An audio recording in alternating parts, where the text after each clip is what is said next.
اعوذ باللہ من الشیطان الرجیم، بسم اللہ الرحمن الرحیم۔ میرا نام پروفیسر ڈاکٹر انتخاب عالم ہے، میں پشاور میں کنسلٹنٹ فزیشین ہوں۔ میں آپ کو آج کچھ ڈائبٹیز کے بارے میں کچھ حقائق بتانا چاہتا ہوں۔ ڈائبٹیز پچھلے 10-20 سالوں میں دنیا میں انتہائی زیادہ تیزی سے پھیلتا جا رہا ہے، اور آج کل یہ ٹاپ 10 ان بیماریوں میں سے ہے جن کی وجہ سے اموات واقع ہو رہی ہیں، اور اس وقت دنیا میں کم از کم 46 کروڑ لوگ اس میں مبتلا ہیں،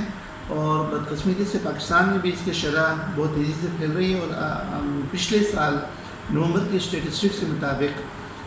پاکستان میں 2 کروڑ افراد ذیابیطس میں مبتلا ہیں، مطلب آپ کہہ لیں کہ 17.1% پاپولیشن ہماری جو ہے وہ ذیابیطس میں مبتلا ہے۔ آپ کو یہ جان کے بڑی حیرت ہوگی کہ اتنی تیزی سے پھیل رہا ہے کہ ہر گھنٹے 4100 کے قریب نئے ذیابیطس کے مریض تشخیص ہو رہے ہیں، اور 810 جو ہیں وہ اموات ہو رہی ہیں ذیابیطس کی وجہ سے ہر گھنٹے، جو میں پر ڈے کی بات نہیں کر رہا۔ اور یہی جو ہے وہ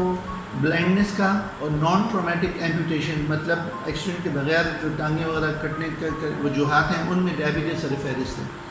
ذیابیطس اتنی تیزی سے دنیا میں کیوں پھیل رہا ہے؟ اس کی وجہ ایک تو جینیٹک مطلب جینیاتی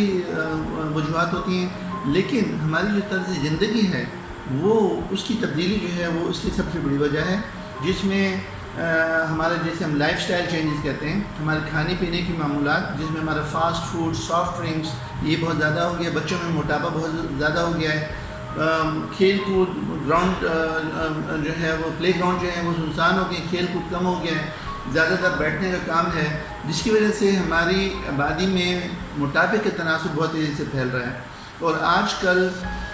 میرے خیال سے کم از کم 50% آبادی اوور ویٹ ہے، اور 33 سے 40% آبادی کو موٹاپا لاحق ہے، اور یہی موٹاپا جو ہے وہ ذیابیطس کا پیش خیمہ ثابت ہوتا ہے۔ تو اگر ہم ذیابیطس سے بچنا چاہتے ہیں تو ہمیں موٹاپے کا علاج کرنا ہوگا، موٹاپے سے بچنا ہوگا، اپنے کھانے پینے میں احتیاط کرنی ہوگی، ہمیں اپنے کھانا پینا کم کرنا ہوگا، اور ہمیں حتی الامکان کوشش کرنی ہوگی کہ ہم موٹاپے سے بچیں، اور ہمیں ایکسرسائز ورزش وغیرہ کم از کم آدھے گھنٹے 20 منٹ روزانہ اس کی عادت ڈالنی ہوگی، اور اگر ہم ذیابیطس سے بچنا چاہتے ہیں۔ ذیابیطس اصل میں ہمارے بدن میں ایک ہارمون ہوتا ہے، ایک رطوبت ہوتی ہے جو ہمارا لبلبہ بناتا ہے، اسے ہم انسولین کہتے ہیں۔ تو موٹاپے کی وجہ سے انسولین ریزسٹنس، مطلب انسولین کی مزاحمتی ایک کیفیت پیدا ہو جاتی ہے، جس کی وجہ سے بدن میں انسولین موجود ہوتی ہے لیکن وہ کام نہیں کرتی،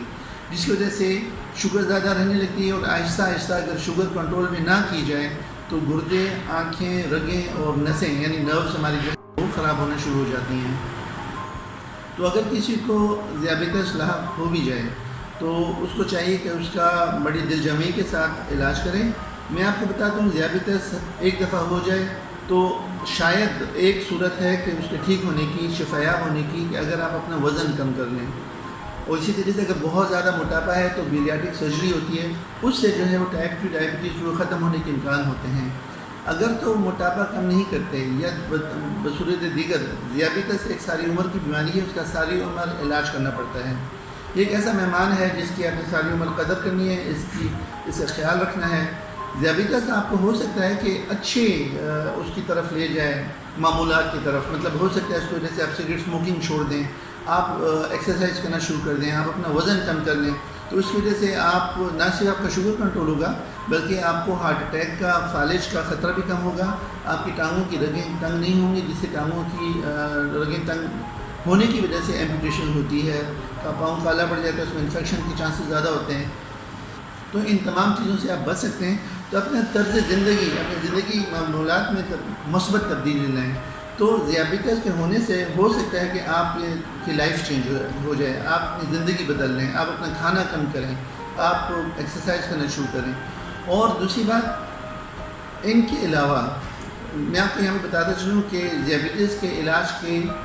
3-4 سٹیپس ہوتے ہیں۔ ایک تو لائف سٹائل چینج کرنا ہے، آپ نے اپنا میٹھا مکمل بند کرنا ہے، باقی کھانے جو ہے وہ اپنے آدوات 50% کم کرنا ہے، اپنا وزن کم کرنا ہے۔ اگر آپ اسموکر ہیں،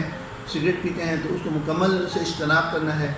اور ورزش شروع کرنی ہے۔ اگر اس کے باوجود بھی شوگر کنٹرول میں نہیں ہو رہا تو پھر آپ کو دوائیاں شروع کی جاتی ہیں۔ شروع میں ٹائپ 2 ڈائبٹیز میں، جس میں بدن میں انسولین تو موجود ہوتی ہے لیکن موٹاپے کی وجہ سے انسولین ریزسٹنس ہوتی ہے، ان میں گولیاں کام کرتی ہیں۔ بچوں میں یا جوانی میں جو شوگر ہوتی ہے اس میں اکثر بدن میں انسولین بننا بند ہو جاتی ہے، جسے ہم ٹائپ 1 ڈائبٹیز کہتے ہیں۔ ان میں گولیاں کارگر نہیں ہوتی، ان میں شروع سے ہی انسولین شروع کرانی پڑتی ہے۔ یاد رکھیں انسولین ہماری صحت اور زندگی کے لیے بہت ضروری ہوتی ہے، اور انسولین ہی کی وجہ سے ایک نارمل شخص کا شوگر نارمل ہوتا ہے، اس کے گردے، آنکھیں، رگیں، نسیں یہ سب نارمل رہتی ہیں۔ اگر بدن میں انسولین بننا بند ہو جائے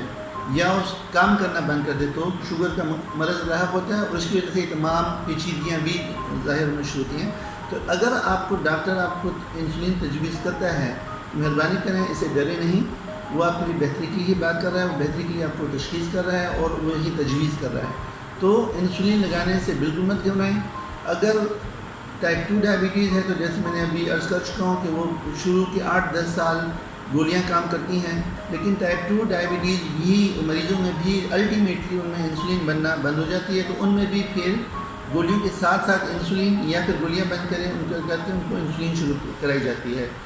اگر آپ اپنا انسولین اور دوائیاں اور باقی جو میرے طرز زندگی ہے اس کو آپ اپنا بدلیں اور اپنی دوائیاں باقاعدگی سے لیں، تو کوئی وجہ نہیں کہ ذیابیطس ہونے کے باوجود آپ ایک نارمل زندگی گزاریں۔ اپنے آپ کو ڈپریشن میں مبتلا نہ کریں، ذیابیطس ایک قابل علاج مرض ہے، اگر آپ اس کا خیال رکھیں گے تو انشاءاللہ ذیابیطس آپ کو کوئی نقصان نہیں پہنچائے گا، اور اس کی جتنی بھی پیچیدگیاں ہوتی ہیں ان سے آپ انشاءاللہ تعالی بچ کے رہیں گے۔ السلام علیکم ورحمۃ اللہ۔